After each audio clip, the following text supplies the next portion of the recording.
Sebelum mulai kita absensi dulu. Siapa yang hari ini tidak hadir? Jika usianya ini sakit.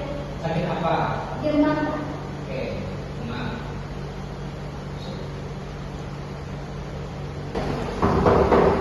Assalamualaikum. Waalaikumsalam. Ya, silakan. Kenapa Anda terlambat hari ini? Mohon maaf Pak, sebelumnya tadi ada kendala di perjalanan untuk menuju kampus. Oke, karena dia terlambat, maka kita akan memberikan sebuah hukuman. Apa kira-kira hukumannya? Silakan kepada yang terlambat untuk melakukan sebuah SPG dulu sebelum kita memulai terpilih kepada Oh, izin Bapak. Baik teman-teman, jadi cluenya ada tepuk pagi, tepuk siang, sama tepuk malam. Untuk tepuk pagi, tepuk tangan 1 kali, tepuk siang, tepuk tangan 2 kali, dan tepuk malam jangan tepuk kali. Paham? Paham. Baik, kita langsung coba. Tepuk pagi, tepuk siang, tepuk pagi, tepuk siang, tepuk malam. Oke, tepuk tangan untuk kita semua. untuk ke tempatnya. Terima kasih Bapak. Oke, sama. Bismillahirrahmanirrahim. Alhamdulillah, alhamdulillah alamin. Wassalatu wassalamu ala asyrofil anbiya wal mursalin sayyidina wa maulana Muhammad wa ala alihi wa sahbihi ajma'in. Alhamdulillah pada kesempatan hari ini kita dapat kembali melaksanakan kuliah dalam keadaan sehat walafiat. Oke, sebelum kita mulai perkuliahan hari ini, kita berdoa dulu sebelum memulai kuliah. Mungkin ada yang bisa memimpin doa kita pada hari ini. Saya Pak. Oke, persilakan.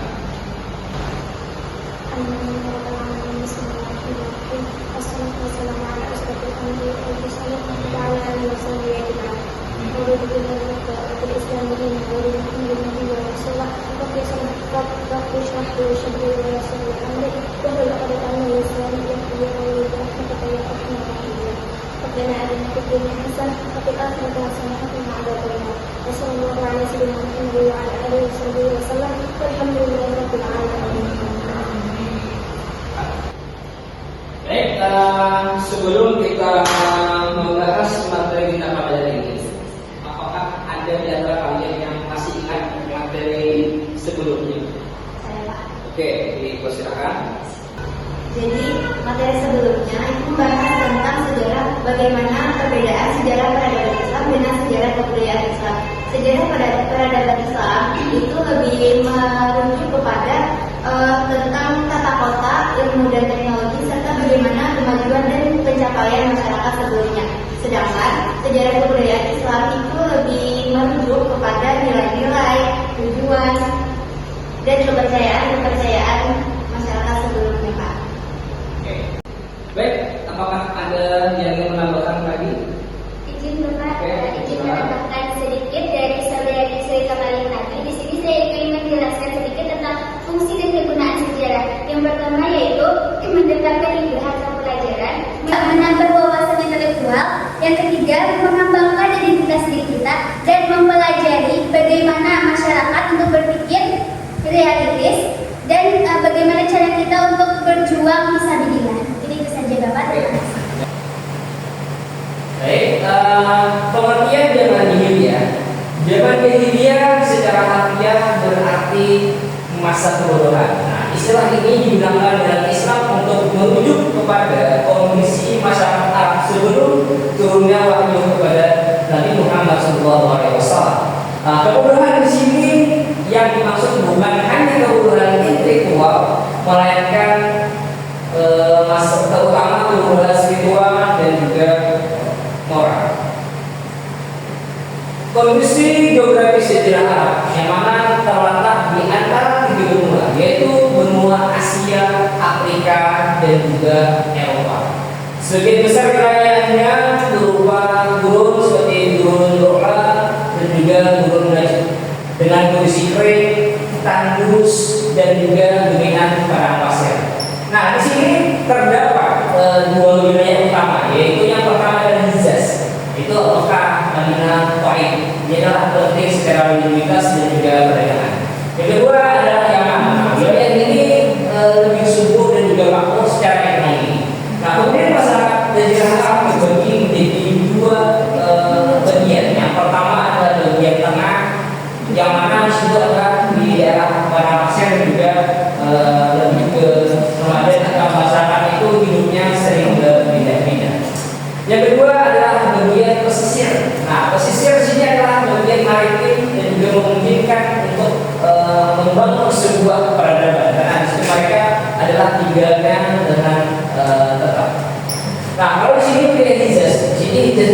tidak dijajah dan menjadi tempat lahirnya Islam.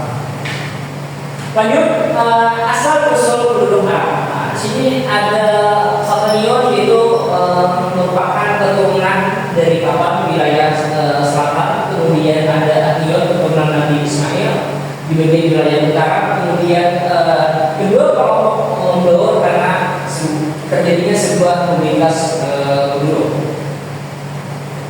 Nah, kondisi sosial sini yang pertama ada sebuah stratifikasi sosial di mana masyarakatnya terdiri dari bangsawan, budak, dan juga orang mereka. Kalau masyarakat kesukuan itu asobian itu loyalitas tinggi terhadap suku masing-masing. Jadi di sini adalah kalau suku dalam zaman India itu orang lebih erat dan juga lebih care perhatian kepada suku-suku.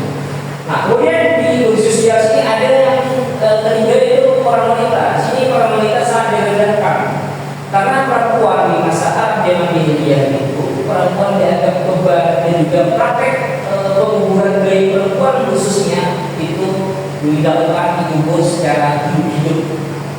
Kemudian kondisi sosial lainnya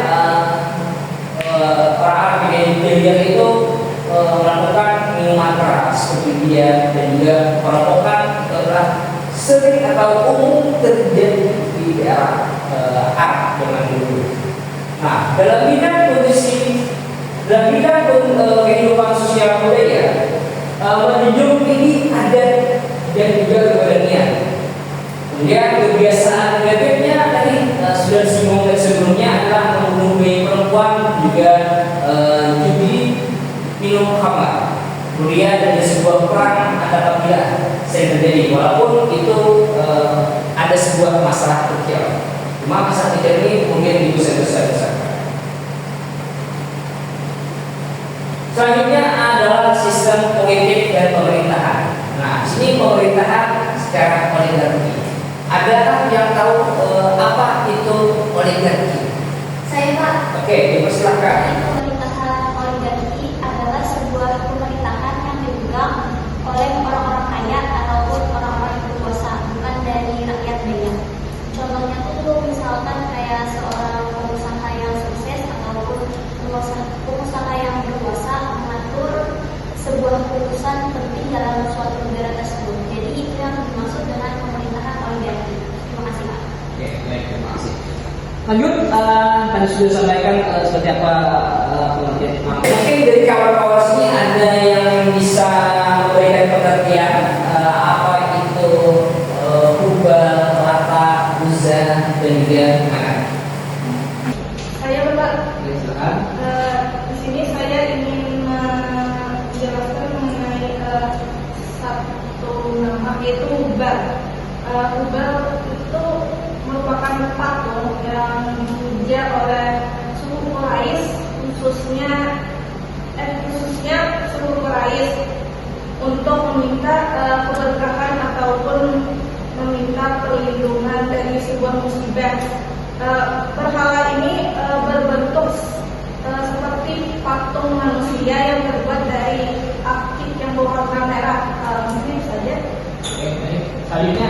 Saya, Pak. Oke, sekarang. Di sini saya menjelaskan berhala Lata. Berhala Lata adalah salah satu berhala yang terkenal disembah oleh bangsa Arab sebelum datangnya Islam. Lata dianggap sebagai dewi kesuburan, makanan dan kehidupan, dan dipercaya sebagai anak perempuan Allah. Ada lagi? Saya, Pak. Oke, silakan. Izin menjelaskan tentang mengenai berhala Uzza. Uzza ini adalah berhala perempuan yang dianggap sebagai dewi kekuatan, kemuliaan, dan perlindungan bagi kaum muslim. Lokasinya terletak di kota Nakhla antara kota Taif dan kota Mekah. Dan juga penjaganya yaitu seorang wanita yang dianggap sangat sakral. Lalu tentang penghancuran berhala Uzza ini, Nabi Muhammad mengutus Khalid bin Walid. Mungkin itu saja sedikit penjelasan tentang berhala Uzza. Oke, terima kasih. Yang terakhir terkait masalah berhala yang bernama Ma'at. Saya, Pak. Oke, silakan. Ma'at adalah berhala alat umum yang disembah sebagai dewi nasib dan kematian. Letaknya di Kudair.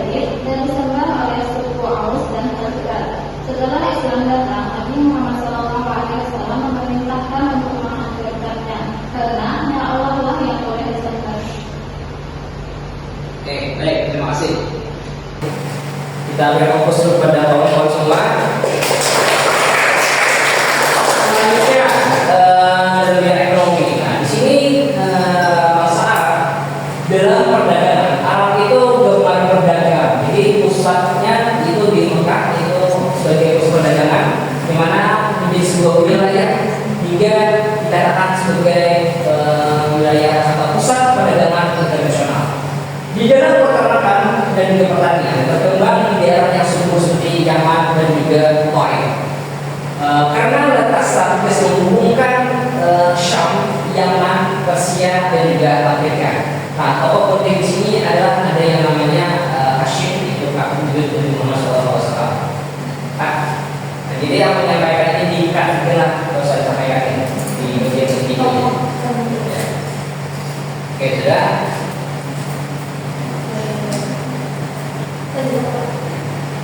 Sudah. Selanjutnya kesenian dan juga sastra. Nah, sastra di sini di zaman Arab, Islam itu sastra berkembang besar, khususnya syair atau puisi. Itu terletak di sebuah pasar bekas dan juga lainnya menjadi sebuah tempat lokasi untuk lomba puisi.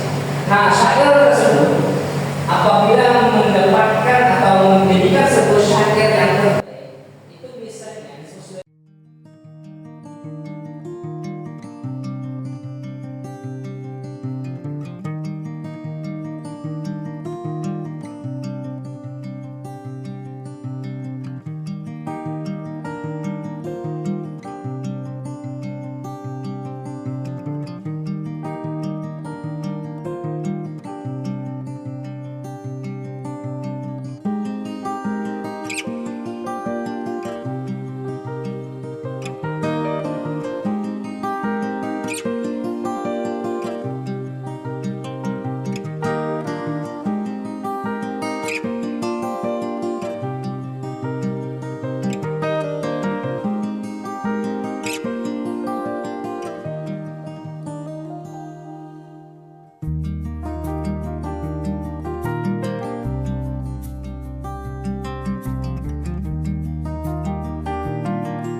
Izin menyambungkan dari materi yang sudah kita pelajari hari ini, yaitu masyarakat Islam memiliki budaya dan ekonomi yang maju, namun rusak secara moral dan spiritual. Lalu kehadiran Islam membawa pembaruan moral dan spiritual. Islam hadir untuk menghapus kezaliman dan membangun masyarakat yang adil, beradab dan berakhlak mulia untuk mencapai kebahagiaan dunia dan akhirat. Sekian kesimpulan dari saya ucapkan terima kasih. Oke, kita fokus kepada kawan kita. Baik, terima kasih kepada kawan-kawan semuanya dan juga mohon maaf apabila ada kekurangan pada materi kita hari ini. Akhirul kalam, wassalamualaikum warahmatullahi wabarakatuh.